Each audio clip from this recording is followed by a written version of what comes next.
okwogera ne Katonda buli ku makya y'ensula ennamu ekulukutira mu bulamu bwaffe ne tufuna amaanyi agatuyamba okuyita mu lunaku lwonna. Funa amaanyi nga tonnafuluma nnyumba yo. Basebo ne bannyabo mbalamusizaako nnyo mwenna mu linnya lya Mukama waffe Yesu Kristo. Twebaza Mukama atuyambye n'atuwa omukisa ne tukeeza obudde nate era n'enkya eno ey'olwaleero atuyigirize ebigambo ebirungi. Kiba kirungi nnyo okutandika olunaku nga weewonze mu maaso ga Katonda ate era nga mmanyi ffe tulinga balalu tulinga balalu tulina okumira eddagala buli ku makya. Kaakati omwoyo emyoyo gyaffe nagyo tulina ogiriisa nga bw'omanya nti buli ku makya nina okukkira ku makya ne naaba amaaso ne nsenya amannyo ate oluvannyuma ne nnywa ne kacaayi. Toyinza kusimbula wuwo nga tolidde. Kale ne bw'oba tolidde ku makya mu ssaawa eziddako awo oba obanja olubuto luba lukubanja. Kaakati n'emyoyo gyaffe bwe giba. Naye Mukama tumwebaza nti atuyigiriza atufunira emmere ey'omwoyo mu ngeri ez'enjawulo ate mu ngeri nnyingi nnyo nnyini ddala. Era nga mu kyo ebyokuyiga nga bwe nzija mbagamba buli kadde nti ebyokuyiga bingi.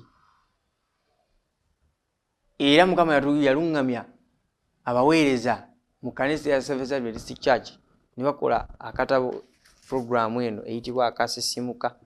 Ko 3ABN TV eyitibwa Ensulo ey'Enkya ekulukutira mu bulamu bwaffe ne tufuna amaanyi okuyita mu luki kuyita mu lunaku Omukama waffe. Mukama waffe yeebazibwe. Basebo ne bannyabo njagala mbategeeze nti kyali kibadde kirungi nnyo n'otandika olunaku ng'emmere ey'omwoyo ogiridde. Olunaku olw'eggulu twalabye okuyaayaana kw'omutima gwange ne tulaba nti kye tuyaayaanira mu byonna tuyaayaanira eby'omubiri bingi ebiggwaawo era ebitagasa nnyo, naye ne twerabira okuyaayaanira ekirabo eky'omwoyo omutukuvu kyongerenga okutuluŋŋamya tutambulenga nakyo. Njagala mbategeeze basebo ne bannyabo buli w'obeera n'okuyaayaana kwa Katonda, Mukama Katonda akolera ku birungi bingi. Naye tumenyeka n'obulamu bw'ensi eno ne tumenyeka n'ebyokwetaaga ne tumenyeka na bingi, tumenyeka n'ebintu bingi ne tulabira Katonda. So nga ate singa tulwana nnyo okukola enkolagana ennungi ne Katonda ogenda okulaba nga bino ebirala byeweeraliikirira birina engeri gye byekolamu mu bulamu bwo, gye byekolamu mu bulamu bwo, gye byekolamu mu bulamu bwo. Kitegeeza ki? Yaayaana nnyo ozimbe enkolaganayo ennungi wakati wo ne Katonda wo. Ejjo kyo ky'okuyiga kye twayize. Era nga tulaba nga Dawudi yayaayaana. Omutwe gw'ekyokuyiga eky'olwaleero Maachi nga 10 guliko omuntu gugamba nti gulumiza Mukama. Gulumiza Mukama. Katwebaze nga tugenda otandika. Ekisaa kyo n'okwagala ku birungi nnyo Mukama. Ne leero tukomyewo enkya eno ey'olwaleero tuyigirize byonna. Ate bwe tubiyiga tubiteeke mu nkola. Kwe kusaba kwange n'okwegayirira okuyita mu linnya eddungi ery'Omwana we Yesu Kristo Mukama waffe. Amiina. Gulumiza Mukama. Ekyokuyiga ekivudde mu Zabbuli ey'Ekinana-mu-mukaaga olunnyiriri 11 mpaka ku 13. Lugamba bwe luti: onjigirizenga ekkubo lyo, Ayi Mukama, n'atambuliranga mu mazima go. Ogatte wamu omutima gwange gutya erinnya lyo. Naakutenderezanga. Tugamba tutya bannaaye? Ayi Mukama Katonda wange n'omutima gwange gwonna, era naagulumizanga erinnya lyo emirembe gyonna. Tugamba tutya bannaaye? Kubanga okusaasira kwo kungi gye ndi, era wawaayo emmeeme yange mu byonna. Negamba nti wawaayo emmeeme yange mu bunnya obuli wansi ennyo. Kyava gamba nti gulumiza Mukama gwe mutwe. Wano tulaba nga Dawudi alwana okugulumiza Mukama mu buli mbeera, era ng'ayaayaana. Kyava atandise n'ebigambo ebigamba nti onjigirize ekkubo lyo, nange ntambulire omwo. Kkubo kkubo kiri oyagala otambuliramu mu nsi. Era n'abakusemberera mu butuufu oyo gw'osaba, kuba tubaako ne be tuyita bakinywi. Kinywi abeera mukwano gwo ow'oku kiddo, wodda. Naye oyo gw'osaba okutambula naye kituufu gwe weetaaga. Oyawudde ekkubo ettuufu n'ekkubo lye weetaaga. Kabaka Dawudi yasaba Katonda nti onjigirize ekkubo lyo ayi Mukama, n'atambuliranga mu mazima go. Ogatte wamu omutima gwange gutye erinnya lyo. Ogatte wamu omutima gwange gutye erinnya lyo. Agambye nti naakutenderezanga. Waliwo abayimbi abayimba oluyimba agamba nti tendereza Mukama gwe ememe yange, yimbanga ku bulungi bw'ekigambo kya Yesu. Kitegeeza ki? Nti gulumiza Mukama abeere nnamba emu mu bulamu bwo, nga n'abantu bwe bakulaba bakuteekako amannya nga mu butuufu si ky'oli, naye ne bagakuteekako olw'okubanga ogulumizaani? Ogulumiza Katonda. Wano kyava kagamba nti ayi Mukama Katonda wange n'omutima gwange gwonna, era nnaagulumizanga erinnya lyo emirembe gyonna. Kubanga okusaasirako kungi gye ndi, era wawonya emmeeme yange mu bunnya obuli wansi ennyo. Okimanyi nti waliyo ebimu nawe by'oyitamu mu nsi ne weewuunya n'ogamba ye banaye wonumpisiiwu ntya. Ekizibu nga kino nkiyiseeko ntya, nga mbadde sisuubira. Mu butuufu Mukama waliwo obwennya bw'atuggyamu. Noga naye kituufu abadde Katonda. Mu butuufu abadde Katonda. Naawe n'otamanya ngeri gy'akuyisizaamu. Juzi wano obulwadde bwakuluma muganda wange mwannyinaze ampuliriza, ne weebuuza naye Mukama obulwadde buno mbuyiseemu ntya? Mu butuufu abadde gwe. Oluusi waliwo lw'otunula eno n'otunula eno n'otunula emmaaso n'otunula n'emabega nga tewali buyambi, naye Mukama n'akuyisaawo n'akukukusa mu butuufu n'ogulumiza ga kituufu abadde Katonda. Waliwo sitoola emu, engabi yali mu kibira ng'erumu okuzaala. Ekibira mwe yali egenda ozaalira ne kikwata omuliro, n'edduka egende waakiri mu kibangirizo okumpi n'amazzi ezaalira awo. Naye laba bwe beetuuka mu kibangirizo eti eyagala okusala eddeeno nga waliyo empologoma eteeza eti, nga bwe mumanyi empologoma ku ngabi tebakwatagana. Egenda okutunula oludda luno nga waliyo omuyizzi naye yali ayagala kuyigga ng'agaludde akasaala agikube. Mu maaso gye yali eraga nga mu mazzi mulimu ggoonya naye ekoze etya? Ebwamye eyagala kubaza kagabi kano. Naye engabi yasoberwa naye yakakkana bukakkanyi. Neyagala okunywa amazzi kuba yali erumwa okuzaala. Naye beekutama bweti omuyizzi kwe galula akasaale kagikube. Laba Mukama bw'ateekawo omukono gw'akasaale kaasala ne kakuba mpologoma. Empologoma nti ani oyo? N'eryoka eyitawo ku kagabi emisinde egoba omuki? Omuyizzi.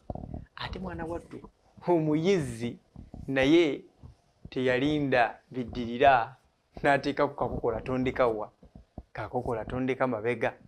Kaakati laba Mukama bw'aleeta ekiro eky'enkuba ekirungi n'ekibira ne kizikira, engabi n'ezaala.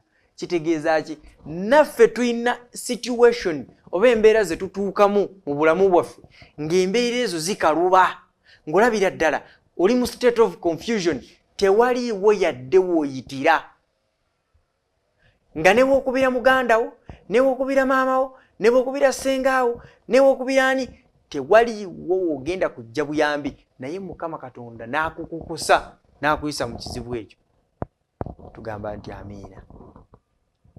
Kyava annyonnyola omuyonyozi bw'abadde annyonnyola annyonnyodde bw'ati ti mu nsi ekyukakyuka ennyo ate mu kubanga akatono ennyo oluusi tulemererwa okwawula wakati w'amazima n'obulimba.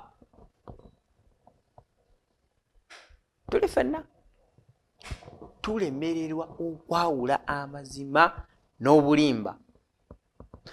Bangi beebuuza obanga amazima ageetengeredde gayinza okubaawo oba okubaayo. Tuli mu nsi egenda nga yeeyongera okuwakanya obukristaayo. Ekyo ndowooza naawe okijulira muganda wange mwannyinaze nti ensi gye tulimu ewakanya obukristaayo, ewakanyiza ddala amaanyi n'okubeerawo kwa Katonda. Naye mu nsi agambye nti naye n'ekisinga obukulu ng'egenda yeeyongera okuva awali Katonda, omuntu asaanye okutegeera nti mu biseera bino Katonda takyukanga. Omuntu asaanye ategeere nti mu biseera bino Katonda takyukakyuka era takyukanga. Bayibuli etugamba nti Yesu Kristo jjo ne leero aba bumu n'okutuusa emirembe n'emirembe. Bw'osoma mu kitabo ky'Abeebbulaniya essula 13 olunyiriri olw'omunaana, jjo na luli Katonda asigala ali atya? Ali omu. Bw'osoma Befeso essula 5 ennyiriri ezo ezigirira wansi zigamba nti Katonda, Befeso essula 4:5 awo nti Katonda ogu omu, okukkiriza oku kumu, okubatiza oku kumu, kitaawe waffe ffenna Katonda waffe ali ogu, takyukakyuka, jjo na luli ne leero n'eddi n'enkya okuva ku ntandikwa Katonda ali omu. Kaakati abantu bangi bazze bagunjaawo ebyobulimba bingi mu nsi ate ne bigobererwa nga byonna biraga omuntu n'abeera mu kusoberwa. Ekituufu kye nnina okukola kye kiriwa, ekikyamu kye nnina okukola kye kiriwa. Gulumizanga Mukama. Kyavudde agamba omuto kye guvudde kugamba nti gulumiza Mukama gwe mmeeme yange. Katonda takyukakyuka jjo na luli ne leero aba asigadde ali bumu. N'olwekyo tusobola okufuna emirembe mu kumanya nti tusobola okutambulira awamu n'amazima ga Katonda. Agamba nti Zabbuli eno ey'okutendereza eyita emitima gyaffe okusanyukira mu kubeerawo kwa Mukama. Kanziremu. Zabbuli eno ey'okutendereza eyita emitima gyaffe okusanyukira mu kubeerawo kwa Mukama. Ekwata ku mutima. Agamba nti ekwata ku mutima ne gujaguliza ekisa n'okusaasira kwa Katonda, kubanga yawonya emmeeme yaffe mu bunnya obw'emagombe. Tugamba tutya? Tugamba nti amiina. Okimanyi nti abaana ba Kennedy bayimba oluyimba olugamba nti sandiyinziza musango emigga egiyuza omugongo wakati mu masogo mwewafiira mbeewo saaliyinziza kunyoomwa ate n'ensonyiwa mbasanga mu ngalo omuli enkovu zeemwe naje ddembe. Kitegeeza ki? Nti Mukama Katonda azze atubeererawo, tusaanidde okumugulumiza. Ffe tetwandiyinzizza bunnya bw'emagombe obwo, naye Mukama yatuwonya mu bunnya obw'emagombe bwe twalimu. Bassebo ne bannyabo, agambye nti tusaanye okugulumiza erinnya lya Mukama olw'emikisa gyonna gye tulina. Yatuwa obulokozi obutatusaanira, ne yeeyita ekibonerezo kyaffe ekitusaanira. Okusaasira kwe nga kunene, okuyaayana kwa buli muyigirizwa mu Kristo. Tusaanye okubeera mu kwongera okumumanya buli lunaku. Essaala egamba bw'eti ti Mukama ntendereza erinnya lyo olw'obulungi bwo, ekisa kyo ekingi n'okusaasira kwo nyamba okuleeta abalala eri obulokozi okuyita mu linnya lyo. Amiina. Katwebaze. Saa kino okwagala ku birungi nnyo Mukama gye tuli. N'enkyene ey'olwaleero tuyigiriza okukugulumizanga, tuyambe tukugulumizenga Mukama, kwe kusaba kwange n'okwegayirira okuyita mu linnya eddungi erya Yesu Kristo Mukama waffe. Amiina. Mbagaliza olunaku olulungi n'emikisa gya Katonda gibeere nammwe. Musibe bulungi, mweraba. Okwogera ne Katonda buli ku makya y'ensula ennamu ekulukutira mu bulamu bwaffe ne tufuna amaanyi agatuyamba okuyita mu lunaku lwonna. Funa amaanyi nga tonnafuluma nnyumba yo.